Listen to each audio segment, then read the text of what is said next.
What is up, comic fans? Welcome to the Legion of Comics. I'm Mark, and today I'm here to give you my top 5 picks for this coming week's new comic book day. Don't go anywhere. Check this out.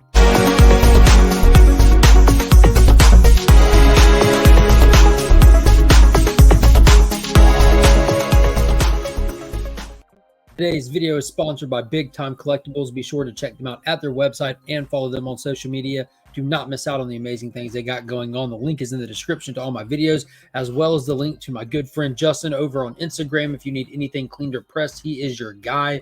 Let him know you found him via the channel, or hit him with the promo code We Are Legion and let him know where you came from, and he'll let you know what kind of discount he can hook you up with on all your cleaning and pressing needs. So let's get into it. This week is not nearly as big as last week. Thank God my wallet can't take too many of those back to back, but it's still a fantastic week. A lot of good books coming out, especially if you're excited to read some of them. So I'm just going to go through and give you my top 5 most anticipated books for New Comic Book Day. What is that? May 8th, May 7th, if your shop releases their DC books on time. May 8th, if they hold them hostage. So first up on the list for New Comic Book Day is none other than Batman issue 133. This is the next installment in Chip Zdarsky's second volume. Got to tell you, I'm not necessarily feeling this one as much as I was that failsafe one, but we'll see where it goes at what we assume to be the death of Batman actually sent him to a different universe, one where Bruce Wayne is not Batman and the city is all topsy-turvy, and he's trying to discover what's going on, where he is, and why he's there, but he has determined already that this city needs a Batman. So we'll be continuing his misadventures in there, as well as discovering more about the mysterious villain that seems to be running the city, known only as Red Mask. So I am excited to see where that's going to play out and what's going on with this skeleton ghost Jim Gordon that's following him around like Jiminy Cricket. So we'll see what goes on with that one. Next up from Jeremy Adams, big excited for the next installment in the 1 Minute War with Flash issue number 794. This has been a blast of an event. Yes, this is an event contained inside of the pages of the Flash. So fun. Alien invasion. The alien has access to the Speed Force through technology, so the entire world is seemingly frozen in time while this entire event is taking place with only the speedsters of the planet.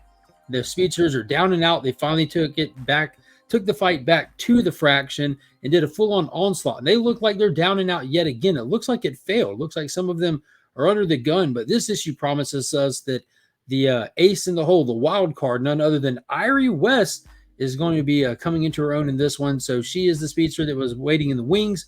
She has that brand new suit that looks fantastic, and this issue is supposed to be giving her the official name for her superhero identity. So if you are a key collector, or if you are a spec collector, or any of that stuff, that might be interesting to you. If you're a reader, it's definitely interesting.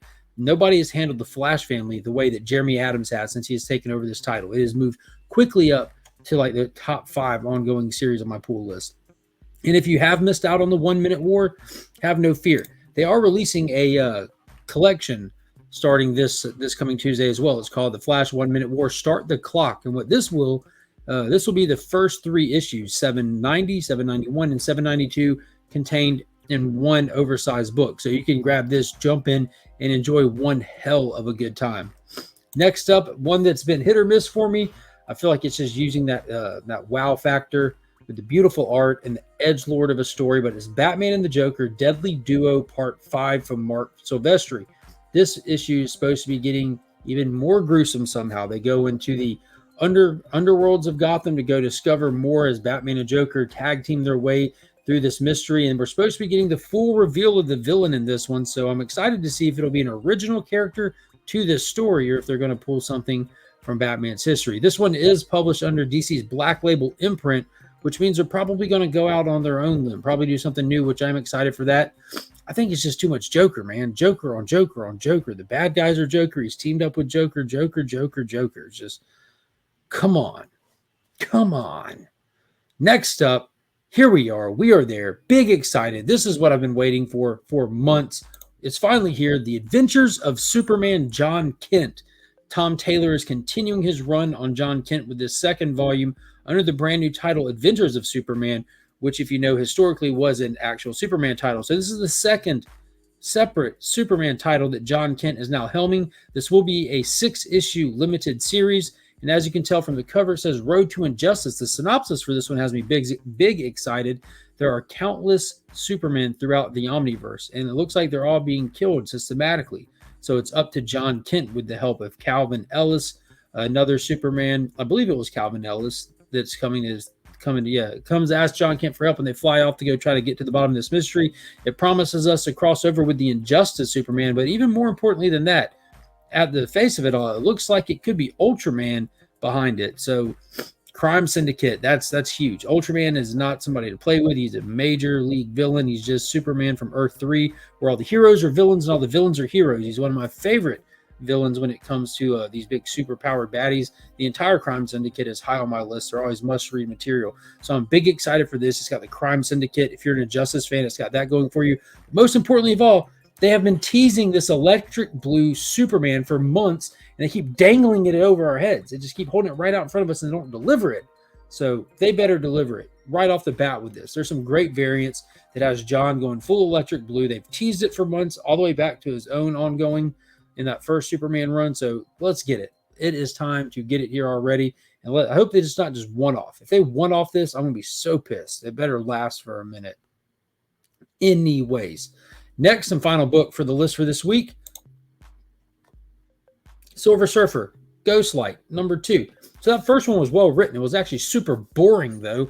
Huge Silver Surfer fan. Love that guy. I keep trying out these Marvel books, and they keep shooting myself in the foot doing it, but I'm going to continue to try it. So this one, we have one of Silver Surfer's old friends, Al Harper, I believe from a Bronze Age story, is resurrected back from the dead pretty much, and he has these new cosmic abilities. So Silver Surfer is on the scene on the very last page of the first issue. That's all we got of him. But he's on the scene because he detected it. So he's coming to see what's going on with his friend. And it looks like they're not going to get off on the right foot. I don't think Al's really going to all be there right off the bat. Might have to a little adjustment period.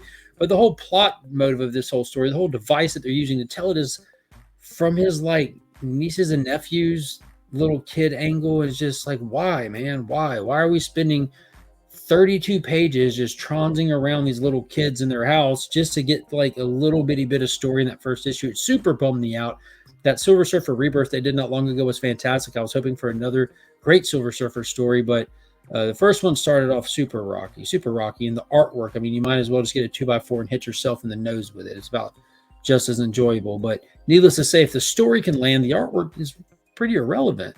It's there. I mean, it's always nice to have art that you really enjoy, but if the story's good, the artwork is second to it. So I hope this story picks up. I hope it gets good. If it doesn't, I'm dropping this book after this one.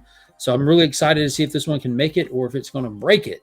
So that's going to be it for the top 5 list. Obviously, this one is not new material, so that's just a little asterisk in the list. But let me know in the comments what's your top 5 for this week, or if less, what's your top 1. I'm excited to hear what everyone's picking up. And if I've missed something off this list that you think I should definitely pick up, that I need to read it, don't miss it, it's that good, let me know in the comments also. I'll do my best to pick it up. I just finished that story from Boom Studios called Specs. I picked up on the viewer's recommendation and read all 4 of those, enjoyed it. But it wrapped up pretty quick. So what else y'all got for me? I'll be happy to pick it up and talk about it every Sunday night at 9 p.m. for At Weeks in the Spoiler Field. Look back at every week in comics and more. If you want to know what my top pick for this week is going to be going in blind and why, be sure to check out the Comic Vets channel on Sundays. He posts a video where him and I both give you our top pick and let you know why you should consider picking it up. And a huge shout out to my local comic shop, without whom none of this would be possible. Paul, Don, and Matt over there are fantastic. If you're ever in the Augusta area, check it out. They are the keepers of my comic books, the guardians of my box. Be sure to check them out if you ever get an opportunity. And until next time, as always, I'm Mark, but we are Legion.